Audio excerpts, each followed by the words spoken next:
ప్రభునేసుక్రీస్తు నామమునకే మహిమ కలుగును గాక. యెహోషువ గ్రంథము 14వ అధ్యాయము మొదటి నుండి కొన్ని మాటలను మనం ధ్యానం చేసుకుందాం. ఇజ్రాయేలీలు కనాను దేశమున పొందిన స్వాస్థ్యములు ఇవి. మోషే ద్వారా యెహోవా ఆజ్ఞాపించినట్లు యాజకుడైన ఎలియాజరును నూను కుమారుడైన యెహోషువయు ఇజ్రాయేలీల గోత్రముల యొక్క పితరుల కుటుంబముల ప్రధానులను చీట్లు వేసి 9 గోత్రముల వారికిని అర్ధగోత్రపు వారికిని ఆ స్వాస్థ్యాలను పంచిపెట్టిరి. మోషే 2 గోత్రములకును అర్ధగోత్రమునకును యోర్దాను అవతల స్వాస్థ్యములను ఇచ్చి ఉండెను. అతడు వారిలో లేవీలకు ఏ స్వాస్థ్యము ఇవ్వలేదు. యోసేపు వంశస్థులకు మనషే ఎఫ్రాయిమీలను 2 గోత్రముల వారు నివసించుటకు పట్టణములను వారి పశువులకును వారి మందలకును పట్టణముల సమీప భూములను మాత్రమే కాక లేవీయులకు ఆ దేశమున ఏ స్వాస్థ్యమో ఇవ్వలేదు. యెహోవా మోషేకు ఆజ్ఞాపించినట్లు ఇజ్రాయేలీలు చేసి దేశమును పంచుకొనిరి. ఇక్కడ మనం చూసినట్లయితే 13వ అధ్యాయం అంతా కూడా యోర్దాను అవతల రూబేనీయులు, గాదీయులు, మనషే అర్ధగోత్రము వాళ్ళకి పంచి ఇచ్చిన భూములు స్వాస్థ్యాల గురించి మనం నేర్చుకున్నాం. ఇక్కడ ఇజ్రాయేలీలకి మిగిలిన 9.5 గోత్రాల వాళ్ళకి మరి ఎలాగ ఇస్తున్నారు అనే సంగతులను ఇక్కడ చెప్తూ ఉన్నారు. అయితే ఈ యొక్క భూ పంపిణీ అంతా కూడా ఎవరి ఆధ్వర్యంలో జరిగిందంట? నూను కుమారుడైన యెహోషువ, యాజకుడైన ఎలియాజరు. చెప్పండి, యాజకుడైన ఎలియాజరు, నూను కుమారుడైన యెహోషువ, వీళ్ళంతా కూడా. అంతేకాకుండా పితరుల కుటుంబముల ప్రధానులు. ఎవరు చెప్పండి? పితరుల కుటుంబముల. ఏదో ఒక నిర్ణయం తీసుకొని ఆ మోషే గారు మాకు చెప్పేశారు, మేము ఇలా చేసేసాం అనడానికి లేదు. అక్కడ ఎవరెవరు ఉన్నారు చెప్పండి. అక్కడ అంటే ఎలియాజరు ఉన్నాడు, యాజకుడైన ఎలియాజరు ఉన్నాడు, ప్రధానులు, పితరుల యొక్క ప్రధానులందరూ, కుటుంబముల యొక్క ప్రధానులందరూ కూడా వేసి ముందు మోషే చెప్పినట్లుగానే ఎలా చీట్లు వేశారు. ఏం చేశారంట? చీట్లు వేశారు. వాళ్ళు యుద్ధాలు చేసి జయించినా కూడా మళ్ళీ ఆ చీట్లు వేసినప్పుడు ఆ చీట్ల ద్వారా మరి దేవుడు వారికి ఆ స్వాస్థ్యాలను అక్కడ పంచిపెట్టినట్టుగా చూస్తూ ఉన్నాం కదండి. ఇక్కడ మనం 13వ అధ్యాయంలో చూసుకున్నాం. మనషే కానీ, మనషే పిల్లలు కానీ, రూబేనీయుల యొక్క సంతానం కానీ వెళ్ళి జయించి వాటికి వాళ్ళ పేర్లు పెట్టుకున్నారు. అవునా?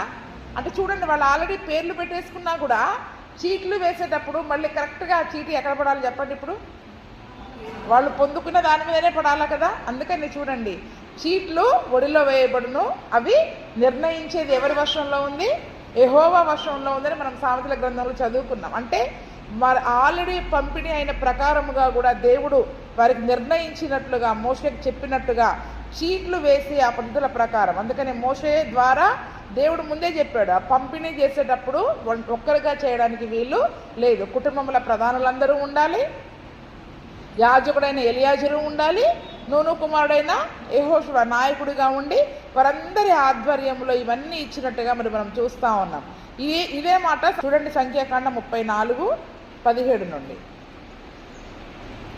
మళ్ళొక్కసారి మనం వెనక్కి వెళ్తూ ఉంటుంటే ఆ సందర్భాలన్నీ మన జ్ఞాపకం వస్తాయి. ఆ దేశమును మీకు స్వాస్థ్యంగా పంచి పెట్టవలసిన వారెవరనగా యాజకుడైన ఎలియాజరును, నూను కుమారుడైన యెహోషువయు, మరియు ఆ దేశమును మీకు స్వాస్థ్యముగా పంచిపెట్టుటకు ప్రతి గోత్రములో ఒక్కొక్క ప్రధానుని ఏర్పరచుకొనవలెను.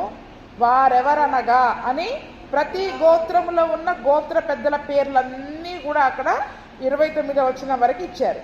అంటే ఆ గోత్ర పెద్దల ఆధ్వర్యంలో ఇవన్నీ జరగాలి అని సంఖ్యాకాండం 34వ అధ్యాయంలో యెహోవా మోషేకి ఆల్రెడీ ఏం చేశాడు చెప్పండి? సెలవిచ్చారు. అంటే చూడండి, ఇప్పుడు యెహోవా దేవుడు చెప్పిన ప్రతి మాటని ఆ తర్వాత కాలంలో వీరు తూచా తప్పకుండా, అంటే వాక్యాన్ని ఎలా జాగ్రత్తగా నెరవేరుస్తున్నారనే సంగతిని మనం ఇక్కడ నేర్చుకోవాలి. అవునా? ఎప్పుడో చెప్పారు, ఆ సంగతి అయిపోయింది, ఇప్పుడు మనకి నచ్చినట్టుగా చేద్దాం అనడానికి లేదు. ఎన్ని రోజులైనా, ఎన్ని తరాలు జరిగినా పరిశుద్ధ గ్రంథంలో దేవుడు మనకు ఒక మాట సెలవిచ్చాడు అంటే ఖచ్చితంగా దాన్ని మనం చేయాల్సిందే. అది ఎన్ని తరాలు మారినా. 26వ అధ్యాయము 55, 56 వచనాలు కూడా చదువుకుందాం.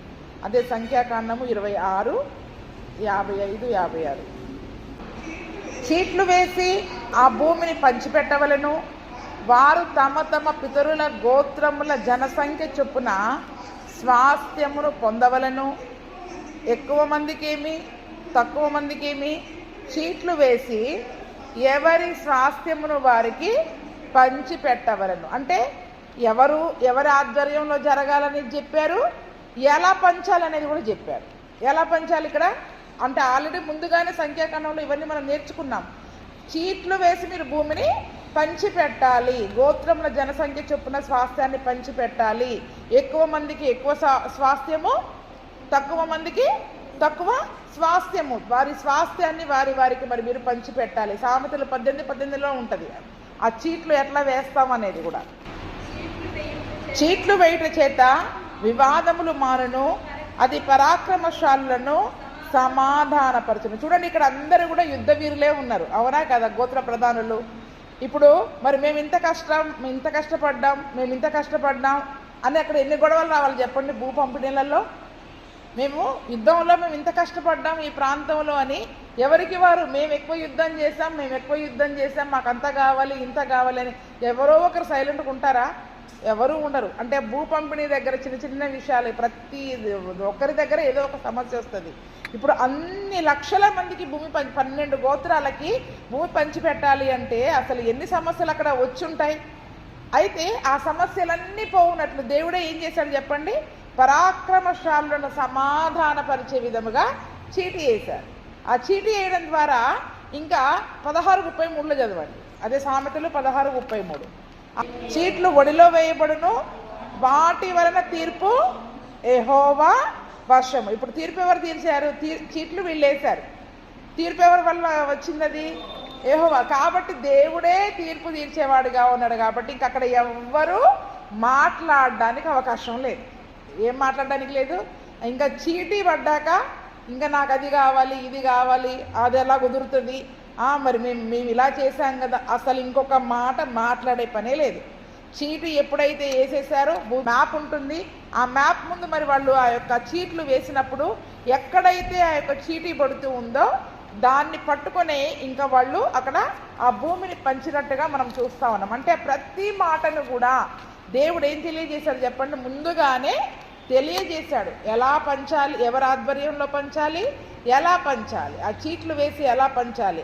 అలాగే అక్కడ 9.5 గోత్రాల వాళ్ళకి, అంతేకాకుండా యోర్దాను అవతల 9.5 గోత్రాల వాళ్ళకి కూడా మరి ఆ స్వాస్థ్యాన్ని అదే రీతిగా పంచిపెట్టినట్టుగా మరి మనం చూస్తూ ఉన్నాం.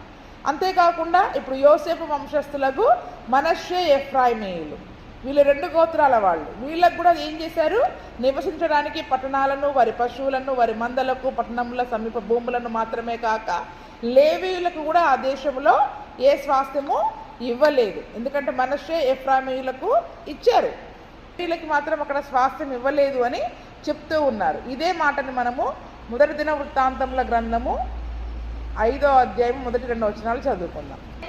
ఇజ్రాయేలునకు తొలిచూలు కుమారుడైన రోబేను కుమారుల వివరము. ఇతడు ద్వేషుడై ఉండెను, కానీ తన తండ్రి పరుపును తాను అంటుపరిచినందున అతని జన్మ స్వాతంత్రము ఇజ్రాయేలు కుమారుడైన యోసేపు కుమారులకు ఇవ్వబడింది. యోసేపు కూడా కాదు, ఇక్కడ ఎవరికి వెళ్ళింది చెప్పండి, యోసేపు కుమారులకు ఇవ్వబడింది.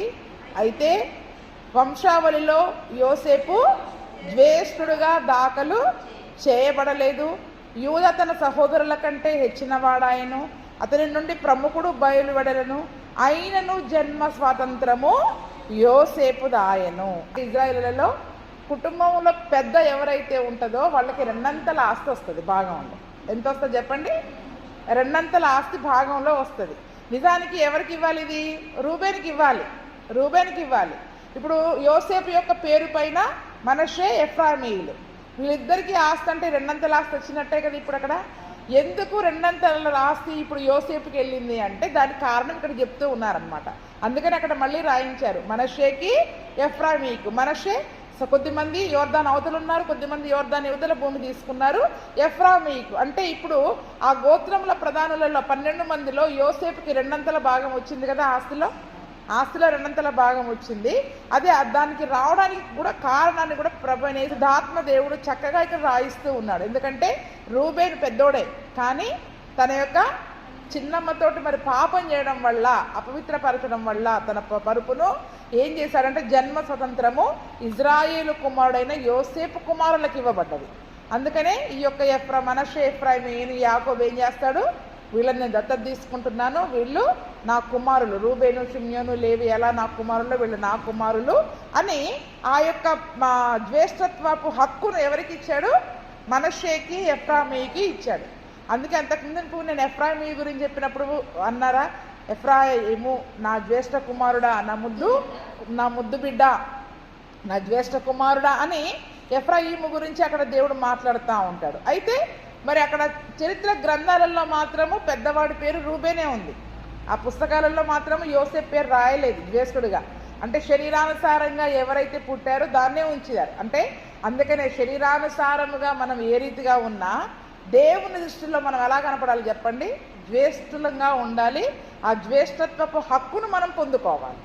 ఆ జ్యేష్ఠత్వపు హక్కును మరి మనం పొందుకునే వారముగా ఉండాలి. అందుకనే హెబ్రీలకు రాసిన పత్రికలో అంటారు, చదవనవసరం లేదు కానీ, మీరు జ్యేష్ఠుల సంఘానికి వచ్చి ఉన్నారని అంటారు. ఇప్పుడు మనందరినీ యేసు ప్రభు రక్తంలో కడగబడిన మనందరినీ కూడా ఏ సంఘానికి నడిపించాడంటే దేవుడు జ్యేష్ఠుల సంఘానికి నడిపించాడు. అంటే ఎవరైతే తన ప్రథమ కుమారునికి రెండంతల ఆశీర్వాదాన్ని దేవుడు ఇవ్వాలనుకుంటాడో అటువంటి స్థితిలోనికి దేవుడు ఈరోజు మనల్ని నడిపించాడు. ఎందుకంటే మరి భూ సంబంధమైన మేలులే కానీ, పర సంబంధమైన మేలులే కానీ, ఎక్కడైనా కూడా దేవుడు మనల్ని ఆశీర్వాదానికి వారసులనిగా నిలవబెట్టాడు. కానీ నిజంగా మనం అర్థం చేసుకోవాలి దేవుని యొక్క చిత్తం ఏంటి, ఆయన ప్రణాళికలు ఏంటి మన విషయంలో అనే ఈరోజు మనం అర్థం చేసుకోవాలి. చూడండి, అక్కడ యూదా అందరికంటే గొప్పగా హెచ్చిన వాడే అయ్యాడు. అయినా కూడా జన్మ స్వతంత్రం యూదాకి కూడా అక్కడ రాలేదు, యూదాకి కూడా అక్కడ ఇవ్వబడలేదు. అతని నుండి ప్రముఖుడు బయలువెళ్ళలేదు. ఎవరు వచ్చారు చెప్పండి, యూదా గోత్రం నుండి ప్రభువైన యేసుక్రీస్తుల వారు ప్రముఖుడే వచ్చాడు. అయినా కూడా ఆ యొక్క జన్మ స్వతంత్రము యోసేపుకే వెళ్ళింది. కాబట్టి మరి ఇక్కడ రెండంతల ఆస్తిని మనష్షే, ఎఫ్రాయిము ఈ రెండు గోత్రాల వారికి పట్టణాలు, పశువులు, మందలు అందరికీ వచ్చినట్టుగా నిజంగా మరి ఇప్పుడు యోసేపు ఒక్క పేరుందనుకోండి, యోసేపుకి ఒక్కడికే వచ్చేది. ఆ ఒక్క ఆస్తిగా ఏం చేయాలి చెప్పండి, ఈ మనష్షే, ఎఫ్రాయిము తర్వాత ఇంకా చాలామంది పిల్లలు పుట్టారు, వీళ్ళందరికీ అదే పంచాలి. అవునా కదా? ఇప్పుడు మిగిలిన వాళ్ళు ఏం చేస్తారు, ఆ ప్రధానులకు వచ్చిన ఒక్క ఆస్తి భాగాన్నే వాళ్ళకి ఎంతమంది పిల్లలు ఉంటే వాళ్ళకి పంచుకోవాల్సి వచ్చేది. కానీ ఇక్కడ యోసేపు యొక్క ఈ ఇద్దరు కుమారులకు ఇవ్వబడిన ధన్యత, హెచ్చింపు ఏంటంటే ఇద్దరికి ఆ తమ పితరులతో సమానముగా సమాన ఆస్తి భాగాన్ని వాడు పంచుకోవలసి వచ్చింది. కాబట్టి చూడండి, నిజంగా దేవునికి మన పట్ల ఉన్న ప్రణాళికలే కానివ్వండి, ఉద్దేశాలే కానివ్వండి చాలా ఉన్నతమైనవి. మనకు అర్థం కావు అవి మనకు అర్థం కావు. మనం ఎంతసేపు మన ఊహకి, మన కంటికి కనపడేవి మాత్రమే మనం దేవుని దగ్గర అడుగుతూ ఉంటాం. అందుకనే తన చిత్తాన్ని మన విషయంలో చేసేటట్లుగా మరి మనం దేవుని సన్నిధిలో ప్రార్థన చేయాలి. తన ఉన్నతమైన ప్రణాళికలు మన జీవితంలో నెరవేరేటట్లుగా మరి మనం దేవుని ప్రార్థన చేయాలి. అందుకనే అక్కడ 5వ వచనంలో అంటున్నాడు, యెహోవా మోషేకు ఆజ్ఞాపించినట్లు ఇజ్రాయేలు చేసి దేశాన్ని, నేను ఎందుకు మళ్ళీ ఆ రెఫరెన్స్లు అన్నీ చదివిపించానంటే దేవుడు ఆజ్ఞాపించినట్లు చేశారా లేదా వాళ్ళు. సంఖ్యాకాండంలో 2 రెఫరెన్స్లు, ఎలా సీట్లు వేయాలి, ఎవరి ఆధ్వర్యంలో జరగాలి, ఈ మనష్షే, ఎఫ్రాయిము వీళ్ళకు కూడా ఈ 2 గోత్రాలు ఎందుకు వచ్చాయి, అంటే ఆస్తిలో రెండంతల భాగం ఎలా వారికి వచ్చింది, అంతా కూడా దేవుడు మోషేకు ఆజ్ఞాపించినట్టే మరి వీళ్ళు చేసినట్లుగా మరి మనం చూస్తూ ఉన్నాం. 6వ వచనం నుండి చూద్దాం. యూదా వంశస్థులు గిల్గాలులో యెహోషువ యొద్దకు రాగా కెనజీయుడును యెఫున్నె కుమారుడైన కాలేబు అతనితో ఇలాగు మనవి చేసెను, కాదేశు బర్నేయలో దైవజనుడైన మోషేతో యెహోవా నిన్ను గూర్చి చెప్పిన మాట నీ వెరుగుదువు. దేశమును వేగు చూచుటకు యెహోవా సేవకుడైన మోషే కాదేశు బర్నేయలో నుండి నన్ను పంపినప్పుడు నేను 40 ఏండ్ల వాడను. ఎవరికి నీ భయపడక నేను చూచినట్టే అతనికి వర్తమానం తెచ్చితిని. నాతో కూడా బయలుదేరి వచ్చిన నా జనుల హృదయములను కరగచేయగా నేను నా దేవుడైన యెహోవాను నిండు మనసుతో అనుసరించితిని. ఆ దినమున మోషే ప్రమాణము చేసి, నీవు నా దేవుడైన యెహోవాను నిండు మనసుతో అనుసరించితివి గనుక నీవు అడుగు పెట్టిన భూమి నిశ్చయముగా నీకు నీ సంతానమునకు ఎల్లప్పుడూ స్వాస్థ్యముగా ఉండనెను. యెహోవా చెప్పినట్లు యెహోవా మోషేకు ఆ మాట సెలవిచ్చినప్పటి నుండి ఇశ్రాయేలు అరణ్యంలో నడిచిన ఈ 40 ఏండ్లు ఆయన నన్ను సజీవునిగా కాపాడి ఉన్నాడు. ఇదిగో నేను ఇప్పుడు 85 ఏండ్ల వాడను. మోషే నన్ను పంపినప్పుడు నాకెంత బలమో నేటి వరకు నాకు అంతే బలము. యుద్ధము చేయుటకు కానీ ఉచిచూపవచ్చున్నటకు కానీ నాకెప్పటి ఎట్లు బలం ఉన్నది. కాబట్టి ఆ దినమున యెహోవా సెలవిచ్చిన ఈ కొండ ప్రదేశంలో నాకు దయచేయము. అనాకీలును ప్రాకారములు గల గొప్ప పట్టణములను అక్కడ ఉన్న సంగతి ఆ దినమున నీకు వినబడెను. యెహోవా నాకు తోడై ఉండిన ఎడల యెహోవా సెలవిచ్చినట్లు వారి దేశమును నేను స్వాధీనపరచుకొందును అని అక్కడ వచ్చి యెహోషువతో చెప్తూ ఉన్నారు కదండి. చీట్ల ప్రకారమే జరిగింది. అయితే ఇక్కడ కాలేబు విషయంలో అక్కడ మోషే ఒక ప్రమాణం చేశాడు ఆల్రెడీ. దానిని ఇక్కడ మళ్ళీ యెహోషువకి జ్ఞాపకం చేస్తూ ఉన్నాడు. వచ్చి యెహోషువకి జ్ఞాపకం చేస్తూ ఉన్నాడు. యూదా వంశస్థులందరూ ఇప్పుడు ఏ వంశం వాళ్ళతో కూర్చున్నాడు? ఒక్కొక్క వంశానికి వాళ్ళ ప్రధానులకి ఆస్తి పంపకం జరుగుతూ ఉంది. కాబట్టి ఇప్పుడు యూదా వంశస్థులందరూ గిల్గాలో గిల్గాలు అనే ప్రాంతంలో యెహోషువ దగ్గర ఉన్నప్పుడు కెనెజీయుడైన యెఫున్నె కుమారుడైన కాలేబు, అవునైతే నే గోత్రపు వాడు కాలేబు కూడా ఇప్పుడు మనం చదువుకున్న సంఖ్యాకాండం 34లో అక్కడ అన్ని గోత్రాల వాళ్ళు ఇచ్చారు కదా. మొట్టమొదటి పేరు కాలేబుదే ఉంటుంది యూదా గోత్రం నుండి, అవునా? యూదా గోత్రపు వాడు. యెహోషువ ఏ గోత్రం వాడు? ఎఫ్రాయిము.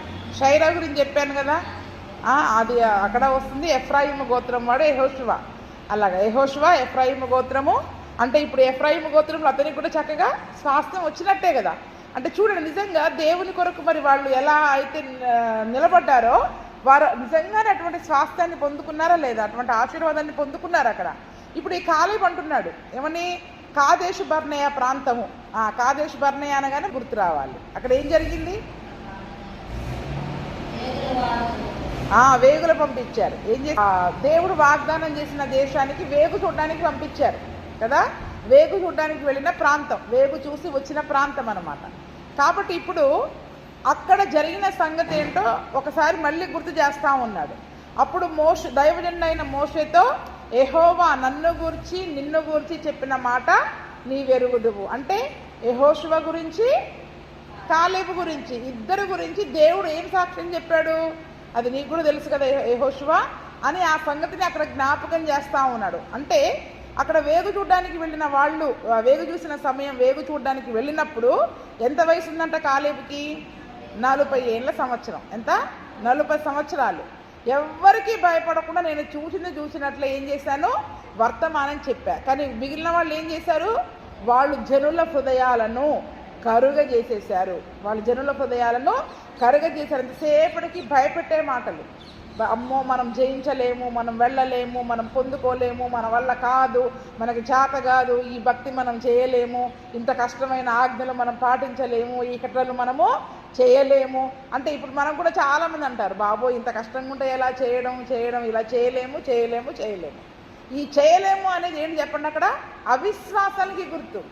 చేయలేము పోని వాళ్ళు చేయలేకపోగా అక్కడ ఉన్న 10 గోత్రాల వాళ్ళు ఏం చేశారు?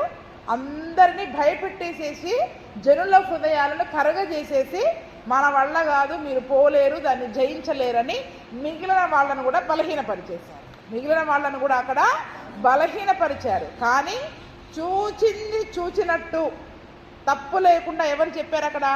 యెహోషువ కాలేబు. అందుకే నా మాట ఏమంటున్నాడు అక్కడ?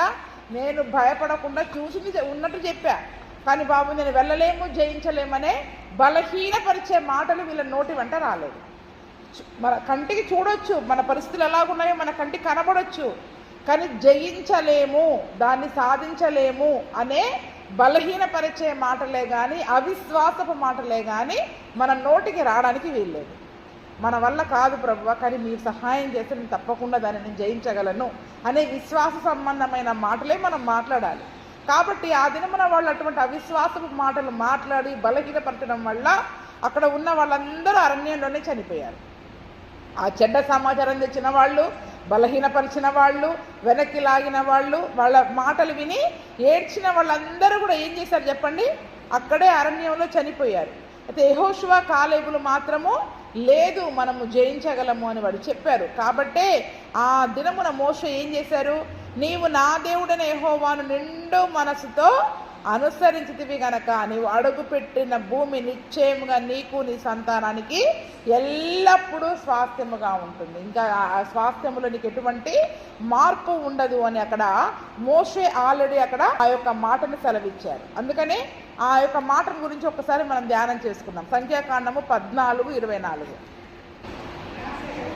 నా సేవకుడైన కాలేబు మంచి మనస్సు కలిగి పూర్ణ మనస్సుతో నన్ను అనుసరించిన హేతువు చేత అతడు పోయిన దేశంలో అతని ప్రవేశపెట్టెదను. అతని సంతతి దాని స్వాధీనపరుచుకొనును. పైన 23వ వచనంలో, కాగా వారి పితరులకు ప్రమాణపూర్వకంగా నేను ఇచ్చిన దేశాన్ని మీరు చూడనే చూడరు, నన్ను అలక్ష్యము చేసిన వారిలో ఎవరునూ దానిని చూడరు. దానికి చాలా పేర్లు ఉన్నాయి, అవునా? మనం జయించలేము, సాధించలేము అనడం ఏంటంటే దేవుణ్ణి అలక్ష్యం చేయడం, ఆయన మాట వినకుండా దేవుణ్ణి శోధించడము, అవిశ్వాసము కలిగి ఉండడము, ఇవన్నీ కూడా నిర్లక్ష్యం చేయడం. దేవుణ్ణి ఎక్కడ నిర్లక్ష్యం చేసాం మనం? దేవుణ్ణి అనుకుంటాం. ఆయన చెప్పిన మాటను నమ్మకపోవడమే అలక్ష్యం చేయడం.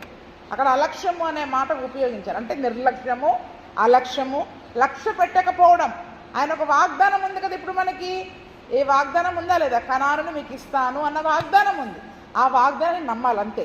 ఆ వాగ్దానం నమ్మితే ఆశీర్వాదం పొందుకుంటాం, ఆ దీవెన పొందుకుంటాం. ఆ వాగ్దానాన్ని ఇప్పుడు మనం అలక్ష్యం చేసామనుకో, ఆ వాగ్దానం ఉన్నా కూడా అబ్బో మన వల్ల కాదు, మనకు చేత కాదు అని మనం అనుకున్నామనుకో, ఆ ఆశీర్వాదాన్ని దీవెనని మనము స్వాధీనం చేసుకోలేము. అందుకనే ఎవరైతే అలక్ష్య పెట్టారో వాళ్ళు దాన్ని చూడరు. అంటే ఈరోజు దేవుడు పరిశుద్ధ గ్రంథంలో ఉన్న ఆశీర్వాదాలు మనకు చూడలేకపోవడానికి, మన జీవితంలో మనం అనుభవించలేకపోవడానికి కారణం ఏంటి చెప్పండి? దేవుడిచ్చిన వాగ్దానాన్ని అలక్ష్యం చేయడం, అవిశ్వాసముతో మనం ఆశీర్వాదాలు పొందుకోలేకపోతున్నాం. నిజంగా ఈ దీవెన, అబ్రహాముకున్న దీవెన మన జీవితంలో జరుగుద్దా? అబ్రహామును దీవించినట్టు నిజంగా నన్ను దీవిస్తాడా? అబ్బో మన వల్ల ఎక్కడ అయిద్దిలే, అసలు అబ్రహాంలాగా మనం ఎక్కడ ఉంటాం ఇప్పుడు? ముందు మనం ఏమనుకుంటున్నాం చెప్పండి? మరి దాన్ని ఏమంటారు ఇప్పుడు? అలక్ష్యము, అవిశ్వాసము, దేవుణ్ణి శోధించడము, ఆయన మాట వినకపోవడము, ఇవన్నీ ఆయన వాగ్దానం ఇచ్చినప్పుడు ఆ పరిశుద్ధ గ్రంథంలో అబ్రహాం ఎలా పొందుకున్నారు, ఇజ్రాయెల్ ఎలా పొందుకున్నారు? మరి దాన్ని మనం నమ్మాలి. ఇప్పుడు నమ్మకపోవడం వల్ల, అలక్ష్యం చేయకపోవడం వల్లనే ఈరోజు చాలా ఆశీర్వాదాలు మనం పొందుకోలేకపోతున్నాం. అందుకని అక్కడ ఏమంటున్నాడు? నా సేవకుడైన కాలేబు మంచి మనస్సు కలిగి. ఎటువంటి మనసు కలిగి ఉన్నాడంట? మంచి మనసు. అంటే విశ్వాసము కలిగి ఉండడము అంటే మంచి మనసు కలిగి ఉండడం. అందుకనే విశ్వాసము లేకుండా దేవునికి మనం ఇష్టలంగా ఉండలేము. నిజంగా పరిపూర్ణమైన విశ్వాసం అక్కడ ముందు ఎంతమంది 10,000 మంది మన మీదికి దండెత్తి వచ్చినా, ఏసయ్యా నేను జయించుకుంటూ ముందుకు వెళ్తాను, నా తోడున్నావని విశ్వాసంతో మనం వెళితే అది దేవునికి ఇష్టమైన విశ్వాసం. బాబోయ్ నేను జయించలేను, ఈ కష్టాలేంటి, ఈ శ్రమలేంటి, ఈ బాధలేంటి, ఈ కట్టడలేంటి, ఈ ఆజ్ఞలేంటి, ఇవన్నీ ఎవరు చేస్తారు, ఇలా మనం ఏడ్చుకుంటూ పోతే ఎప్పటికీ ఆశీర్వాదాలని మనము స్వాధీనం చేసుకోలేము, అనుభవించలేము, మన జీవితంలో అనుభవించలేము. అయితే కాలేబు మంచి మనసు కలిగి ఉన్నాడంట. ఈరోజు నిజంగా అటువంటి మంచి మనసును మనం కలిగి ఉన్నట్లయితే మన జీవితంలో కూడా అటువంటి ఆశీర్వాదాలను మరి మనము స్వాధీనం చేసుకుంటాం. అంతేకాదు పూర్ణ మనసుతో దేవుణ్ణి అనుసరించాడు. ఏ మనసుతో అనుసరించాడు చెప్పండి? పూర్ణ మనసుతో దేవుణ్ణి అక్కడ అనుసరించాడు. ఇక్కడనేమో నిండు మనసు అని రాశారు. 14వ అధ్యాయంలో ఏమని రాశారు యెహోషువ గ్రంథంలో? అంటే నిండు మనస్సు = పూర్ణ మనస్సు. అవునా?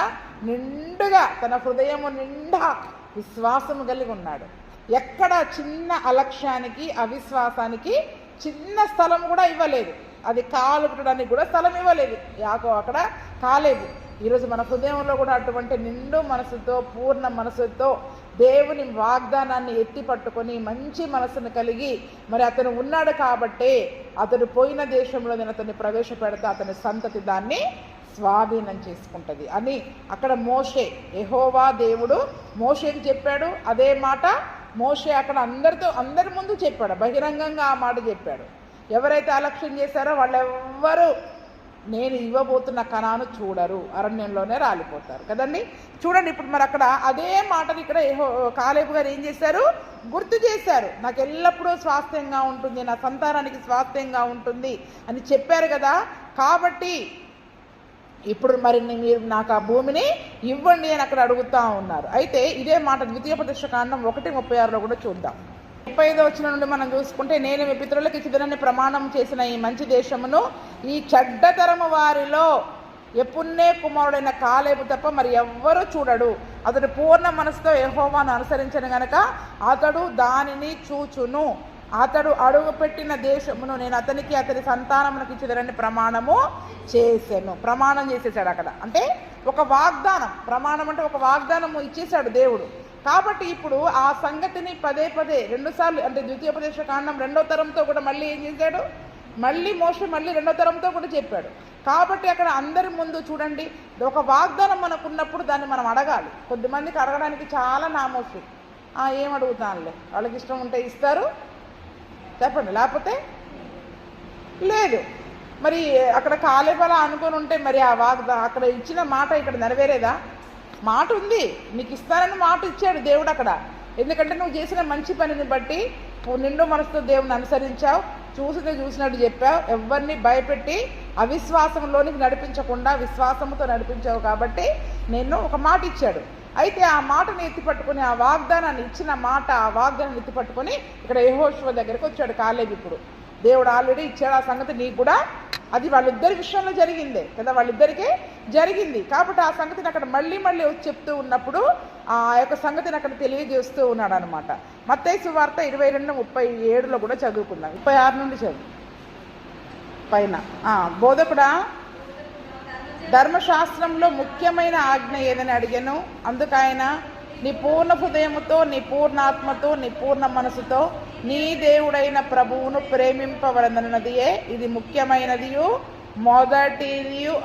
అయితే ఇప్పుడు దేవుడు మనకిచ్చిన ఆజ్ఞలలో ఏంటి చెప్పండి? ముఖ్యమైనది మొట్టమొదటి ఆజ్ఞ పూర్ణ మనసుతో, పూర్ణాత్మతో, పూర్ణ హృదయముతో నీ దేవుడైన ప్రభువును ప్రేమించాలి కదండి. ఇప్పుడు చూడండి, అంతమంది ఇజ్రాయేలులో దేవుని నిండు మనసుతో అనుసరించింది ఎంతమంది ఉన్నారు అక్కడ? ఇక్కడ కాలేబు గురించి చెప్పుకుంటా ఉన్నాం మనం కదండి. అంటే ఇద్దరు ఉన్నారు. అంటే ఈరోజు మరి ఒకటే చిన్న ఆజ్ఞ, పూర్ణ మనసుతో దేవుణ్ణి అంటే ప్రేమించమని చెప్తూ ఉన్నప్పుడు, దేవుణ్ణి ప్రేమించే విషయంలో మనం ఎక్కడో ఒక చోట అలక్ష్యం చేస్తూ ఉంటాం. అబ్బో ఇలా చేయలేము, అలా ఉండలేము, లేకపోతే అది మనం పొందుకోలేము, ఆ దీవెనలు మన జీవితంలో మనకి రావు, మనకు గాదులే అన్నట్టుగా మనం ఏం చేస్తూ ఉంటాం చెప్పండి? అలక్ష్యం చేస్తూ ఉన్నాం ఈరోజు. ఇప్పుడు దేవుడు ఒక 2 ఆజ్ఞలు ఇచ్చాడు కొత్త నిబంధనలో. ముఖ్యమైనది, ప్రధానమైనది మనం చేయవలసిన మొట్టమొదటి ఆజ్ఞ ఏంటంటే పూర్ణ హృదయంతో, పూర్ణాత్మతో, పూర్ణ మనసుతో నీ దేవుడైన ప్రభువును ప్రేమించాలి. ఇప్పుడు నిజంగా మనం ప్రేమిస్తే యెహోవా దేవుడు ఆ యొక్క కాలేబు యొక్క మంచి మనసును చూసి ఏ రకంగా అయితే అందరికిచ్చే స్వాస్థ్యం కాకుండా ఇంకా ఎక్కువగా అతనికి నేను ఇంకా ఆశీర్వదిస్తాను అని చెప్పి ఏ మాట అయితే ఇచ్చాడో ఈరోజు మన జీవితంలో కూడా అవి జరుగుతాయా లేదా? అందరికిచ్చే స్వాస్థ్యం కాకుండా, సమానంగా కాకుండా మరి ఎక్కువ ఆశీర్వాదాలు, మరి ఎక్కువ దీవెనలు మరి మనం పొందుకుంటాం. అందరినీ ప్రేమిస్తున్నాడు దేవుడు, లోకం అంతటినీ ప్రేమిస్తున్నాడు, అవునా కాదా? తన వర్షాన్ని, తన యొక్క సూర్యకాంతిని అన్ని జనులకి, మనకి, నీతిమంతులకి, అనీతిమంతులకి సమానంగా పంచుతున్నాడు. కానీ ఇప్పుడు లోకంలో ఉన్న వారి కంటే మరీ ఎక్కువ దీవెనలు ఈరోజు మనం పొందుకోవాలంటే ముఖ్యమైనది, ప్రధానమైన ఈ మొదటి ఆజ్ఞను మనం పాటించాలి. ఈరోజు మనం ఏం చేయాలి చెప్పండి?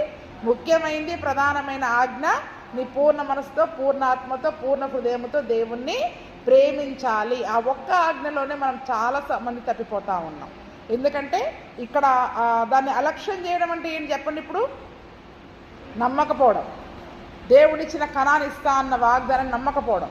కనాను అలాగే ఉంది, కానీ చుట్టూ పరిస్థితుల వైపు చూస్తున్నారు. వాళ్ళు ఎవరి వైపు చూస్తున్నారు? అక్కడ ఉన్న మనుషుల వైపు, పరిస్థితుల వైపు. అంతమంది బలవంతులను మనం జయించలేము, బలిష్ఠులను మనం జయించలేము, ఉన్నత దేహులు ఉన్నారు వాళ్ళని జయించలేము అనే పరిస్థితుల వైపు చూసి అవిశ్వాసులైపోయి అలక్ష్యం చేయడం ద్వారా, ఆ అలక్ష్యం చేయడమే నిండు మనసు లేకపోవడం, పూర్ణ హృదయం లేకపోవడం, అవునా? ఈరోజు పూర్ణ హృదయం, పూర్ణ మనసు అంటే ఏంటి?